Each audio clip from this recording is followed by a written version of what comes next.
तो इस वीडियो में मैं आपको सोलो लेवलिंग रैग्नारॉक को चैप्टर 2 और 3 एक्सप्लेन करने वाला हूँ। और अगर आपने चैप्टर 1 नहीं देखा तो चैप्टर 1 देख लो और इस वीडियो को लाइक किया मैं 5 लाइक। और वीडियो स्टार्ट करने से पहले अगर आपने इस चैनल को सब्सक्राइब नहीं कर रखा तो चैनल को सब्सक्राइब कर लो। और अब वीडियो स्टार्ट करते हैं without wasting any more time. Chapter 2 वहीं से स्टार्ट होता है जहाँ से चैप्टर 1 खत्म हुआ था। और यहाँ पे सू अपने मन में सोच रहा होता है, ऐसा सपना मैंने पहले भी देखा है, अ गेम लाइक ड्रीम, एक गेम जैसा ड्रीम। और यहाँ पे सुओ का फ्लैशबैक दिखाया जाता है, लेकिन सुओ के लिए ये एक सपना है जहाँ पे सुओ बोल रहा है अपने आप से, पता नहीं क्यों लेकिन मैं बहुत ज्यादा ताकतवर महसूस कर रहा हूँ। अगर मुझे इन मॉन्स्टर्स को हराना है जो हर फ्लोर के साथ स्ट्रॉन्ग बनते जाते हैं, मैंने लेवल अप करा और लड़ा। मुझे वेपन्स नहीं चाहिए फाइट करने के लिए, एक आदमी अपने हाथों से ही लड़ता है। जैसे जैसे फ्लोर ऊपर बढ़ते जा रहे थे वैसे वैसे वहाँ के मॉन्स्टर्स बहुत ज्यादा खतरनाक होते जा रहे थे और इस वजह से मेरे पास कोई चॉइस नहीं थी सिवाय स्ट्रॉन्ग बनने के। और सुओ यहाँ पे ग्रिस से वैसे ही लड़ रहा है जैसे जिन्वू लड़ा था पहले ग्रिस से, और सुओ यहाँ पे ग्रिस को डिफीट भी कर देता है। पर हाँ, ये हम मान सकते हैं कि इग्रिस का लेवल बहुत ज्यादा लो था इस टाइम पे, बट स्टिल ही डिफीट्स इग्रिस।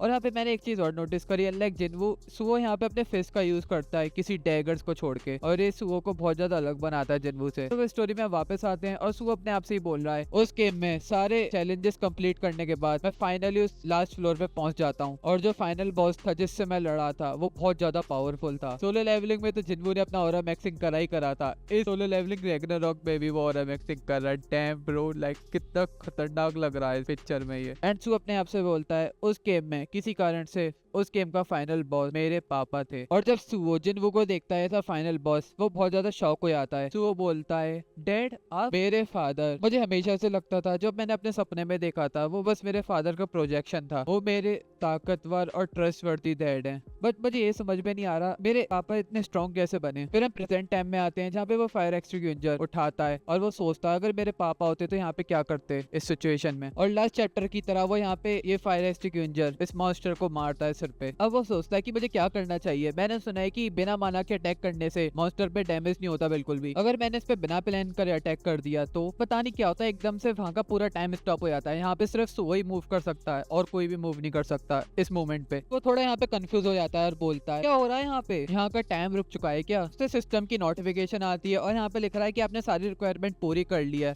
एक सीक्रेट क्वेस्ट कंप्लीट हो गया है, करेज ऑफ द वीक का। और यहाँ पे सिस्टम में लिखा हुआ है आप यहाँ पे प्लेयर बनने के लिए क्वालिफाई हो, क्या आप प्लेयर बनना चाहते हो। सुओ थोड़ा कंफ्यूज हो जाता है, उसे ये सब सपने जैसा लगता है। और सुओ यहाँ पे सोच रहा होता है अगर ये सारी चीजें जैसा मैंने सपने में देखा था वैसे ही हुए तो यहाँ पे कोई रीजन नहीं है इसे एक्सेप्ट ना करने का। यहाँ पे सुओ एक्सेप्ट कर लेता है और नए नए क्वेस्ट मिलने लग जाते हैं, उसे बहुत सारी नोटिफिकेशन आती है सिस्टम की। सिस्टम सुओ को एक क्वेस्ट देता है, क्वेस्ट का नाम है ट्यूटोरियल। यहाँ पे लिखा हुआ है कि मिस्ट बन को टेक डाउन करना है, और यहाँ पे सुओ का अभी करंटली लेवल 1 ही है। वहाँ पे गेम फिर से स्टार्ट हो जाता है और यहाँ पे लिख रहा है इसके ऊपर डी रैंक मिस्ट बन, की से बोलता है जल्दी से तुम्हें यहाँ से भागना होगा, और वो लड़की बोलती है ठीक है। और यहाँ पे 3 क्रिएचर्स हैं वो वाले, 2 हैं अनअवेकन्ड मिस्टबर्न एंड तीसरा है डी रैंक अवेकन्ड मिस्टबर्न। यहाँ पे वो 2 क्रिएचर्स सुओ को साइड से अटैक करते हैं और यहाँ पे थोड़ा सुओ अपने आप से बोल रहा होता है अगर मैं रियली में अवेकन्ड हूँ तो फिर ये सोच के सुओ उसके ऊपर फायर एक्सटिंग्विशर फैक्टर से डिस्ट्रैक्ट करने के लिए और उसके मुंह पे बहुत ज्यादा तेजी से वो पंच मारता है। वो पंच इतना ज्यादा स्ट्रॉन्ग था वो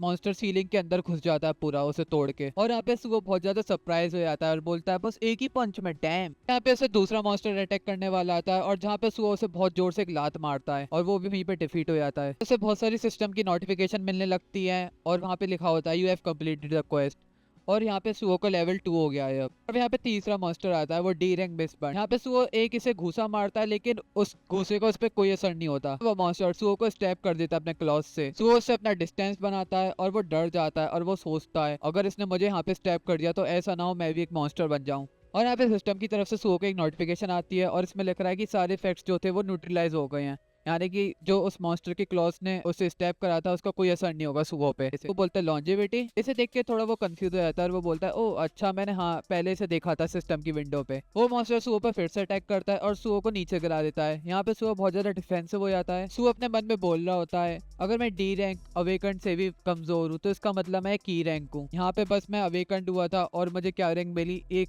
बेकार सी ई रैंक। और वो मॉन्स्टर सुओ को ओवर पावर कर ही रहा होता है कि सुओ के पास एक नोटिफिकेशन आती है सिस्टम की। यहाँ पे सिस्टम में 2 रिवॉर्ड मिले हुए हैं, जिसमें से एबिलिटी पॉइंट उसके +5 है और स्ट्रेंथ स्टेट पॉइंट है +3। यानी कि पहले उसकी स्ट्रेंथ 11 थी, लेकिन अब उसकी स्ट्रेंथ हो गई है 14। जैसे जैसे करके सुओ उस मॉन्स्टर को अपने पास से हटाता है और एक किक मारता है, जिससे वो दूर जाके गिरता है और सुओ उसे फिर से एक पंच मार रहा होता है, लेकिन उस पंच का भी इस पे कोई असर नहीं होता। तो अपने आप से बोल रहा होता है, मैं इस मॉन्स्टर को तब भी डिफीट नहीं कर पाया, इवन तो मेरी स्ट्रेंथ थोड़ी बढ़ गई है। अगर ये ऐसे ही चलता रहेगा तो मुझे अपने सारे पॉइंट्स स्ट्रेंथ में डालने पड़ेंगे। सो अपने सारे पॉइंट स्ट्रेंथ में डाल देता है। अब उसकी स्ट्रेंथ 14 से 19 हो गई है। यहाँ पे सो के हाथ में से ऑरा निकल रहा होता है और वो बोलता है, मैंने आज से पहले कभी नहीं सुना कि कोई अवेकन लेवल अप कर सकता है। और सुओ उस मॉन्स्टर को एक बहुत जोर से पंच मार के हरा देता है। और सुओ अपने मन में बोल ही रहा होता है, आपकी रैंक तभी डिसाइड हो जाती है जब एक आप अवेकन हो जाते हो, और उसके बाद आप स्ट्रॉन्गर नहीं बन सकते अपनी रैंक से। मुझे नहीं पता कि कौन है जो किसी की रैंक डिसाइड करता है। अगर मैंने इतनी पावर गेन कर ली जिससे मैं इस सिस्टम को स्केप कर सकूं, तो सो यहाँ पे उस मॉन्स्टर को इतने पंचेस मारता है कि वो पूरी एक दीवार तोड़ देता है। सो यहाँ पे उस मॉन्स्टर को इतने पंचेस मारता है, उसके हाथ में से भी थोड़ा खून निकलने लग जाता है। और यहाँ पे एक सिस्टम की नोटिफिकेशन आती है और लिखा हुआ है यहाँ पे,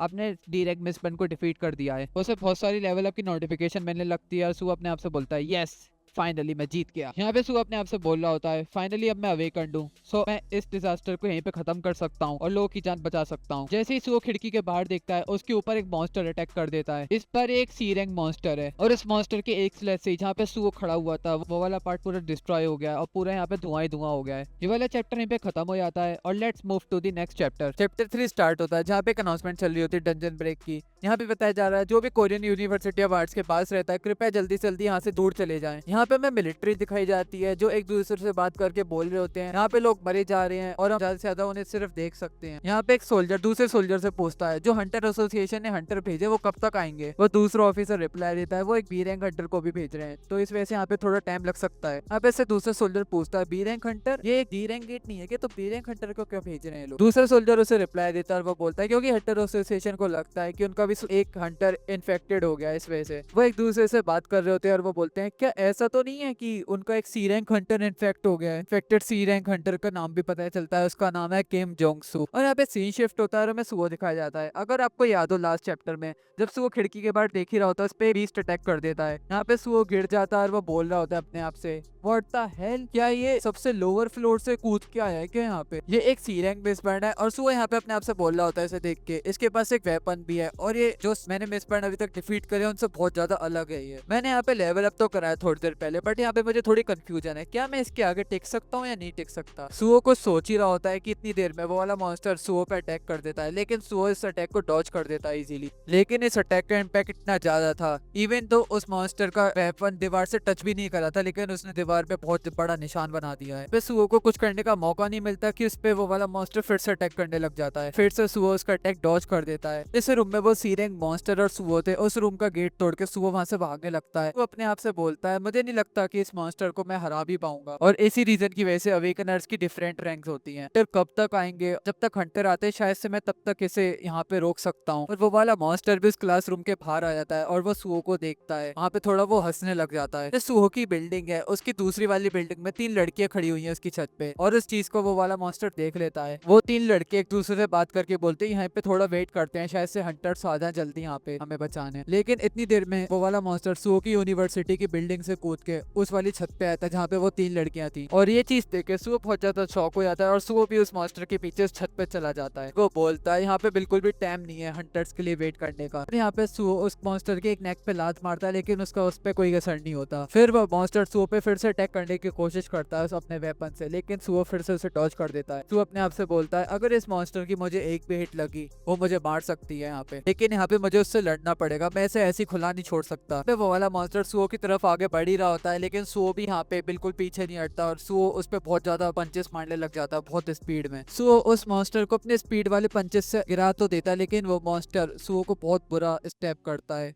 उसके पेट पे। वो की हालत यहाँ पे बहुत ज्यादा खराब हो गई है, उसके पेट से भी खून निकल रहा है और अपने मुंह से भी खून निकलने लग गया उसके। और यहाँ पे वो वाला मॉन्स्टर सुओ को बहुत जोर से एक लात मार के बहुत दूर गिरा देता है। वाला मॉन्स्टर सुओ के बिल्कुल पास आ गया और यहाँ पे सुओ की एचपी सिर्फ 1 रह गई है 140 में से। सुओ यहाँ पे अपने आप से बोल रहा होता है, लग रहा है मैं मेरा यहाँ पे लक खत्म हो चुका है। और वो वाला मॉन्स्टर सुहो को सिर्फ मारने ही वाला होता है कि उतनी देर में यहाँ पे एक डायमेंशन ब्रेक होता है और वहां से हमारा बीरू आ जाता है। और बीरू आते ही सबसे पहले उस मॉन्स्टर का हाथ काटता है, की हालत यहाँ पे बहुत ज्यादा खराब हो गई है। और सुहो बोलता है एक चींटी। बीरू जल्दी से सुहो को हील करता है और वो बोलता है ये मेरी वजह से हुआ है क्योंकि मैं लेट था यहाँ पे। तो उस वाले मॉन्स्टर को बहुत गुस्से में देख रहा होता है और वो बोलता है तुम लोग वही नीचे दर्जे के कीड़े हो ना जिसने मेरे किंग को चोट पहुंचाने की हिम्मत करी। इस चीज को बोलने के बाद बीरू उसकी हाफ बॉडी पूरी काट देता है, लाइक उसके सिर्फ पैर ही पैर रह गए। Damn bro, this is just so brutal. यहाँ पे सीन शिफ्ट होता है और हमें सो का टीचर दिखा जाता है जो बहुत ज्यादा डरा हुआ है। लोगों से मदद मांगने की कोशिश करता है लेकिन वहां पे कोई नहीं होता। लेकिन इतनी देर में वो वाला जो मॉन्स्टर सो के टीचर पे अटैक करने वाला होता है उसे कोई मार के चला जाता है और वो कोई और नहीं, वो हमारा बीरू ही था। यहाँ पे बीरू इतनी स्पीड में जाता है कि वो जितने भी मॉन्स्टर थे जो पूरी सिटी में घूम रहे थे और जो उस एरिया के आसपास घूम रहे थे वो सबको मार देता है। सारे मॉन्स्टर फिनिश करने के बाद बीरू उसी छत पे आता है जहाँ पे सुहो पड़ा हुआ है अभी बहुत ज्यादा इंजर्ड हालत में। बीरू सुहो से बोलता है इट्स बिन अ वाइल, बहुत ज्यादा टाइम हो गया यंग मोनार्च। और ये वाला चैप्टर यहीं पे खत्म हो जाता है। और अगर आपको ये वाला चैप्टर अच्छा लगा तो make sure to like this video and subscribe my channel और कमेंट योर फेवरेट पार्ट। और अगर आपको कुछ ऐसी चीज लगी जो मैंने गलत बोली so make sure to tell me in the comment. In the next video, for now bye bye.